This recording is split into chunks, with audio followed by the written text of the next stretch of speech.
Hello students, তোমরা সকলেই জানো যে ত্রিপুরার বিভিন্ন মিউনিসিপাল কর্পোরেশন থেকে ওয়ার্ড সেক্রেটারির একটা পোস্ট বেরিয়েছে, যেটার জন্য আমরা বিএসসি ইনস্টিটিউট থেকে ম্যাটেরিয়াল লঞ্চ করেছি।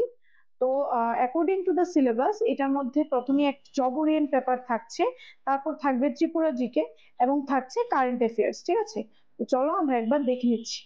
প্রথমে আসছে যে ত্রিপুরা জিকে বইটা, ঠিক আছে। তো ত্রিপুরা জিকের মধ্যে যা যা পার্ট আছে, টোটাল ত্রিপুরা জিকের একদম কমপ্লিট সিলেবাস আমরা এই ত্রিপুরা জিকে বুকটার মধ্যে কমপ্লিটলি কভার করে দিয়েছি। ঠিক আছে, নেক্সট আসছে আমাদের যে main part, job Orient paper for municipal corporation. ঠিক আছে, জব ওরিয়েন্ট পেপারের জন্য আমরা এই পুরাটা books, job Orient paper related যা যা আছে সবকিছু আমরা জব ওরিয়েন্টের এই বুকটার মধ্যে কভার করেছি। দেন থাকছে আমাদের কারেন্ট অ্যাফেয়ার্স, যেখানে আমরা age usual total 1 year of current affairs যেটা আছে আমাদের update 1 year of current affairs, এই সবগুলি বুকস আমরা এটার মধ্যে পুরা 1 বছরের কারেন্ট অ্যাফেয়ার্সটা কভার করেছি। ঠিক আছে, তো কেউ যদি ওয়ার্ড সেক্রেটারির এক্সামটা দিতে চাইছো বা দেবে, তারা অবশ্যই আমাদের নিচে দেওয়া নাম্বারে কন্ট্যাক্ট করে ওয়ার্ড সেক্রেটারির জন্য এই ম্যাটেরিয়ালটা নিতে পারো। Thank you.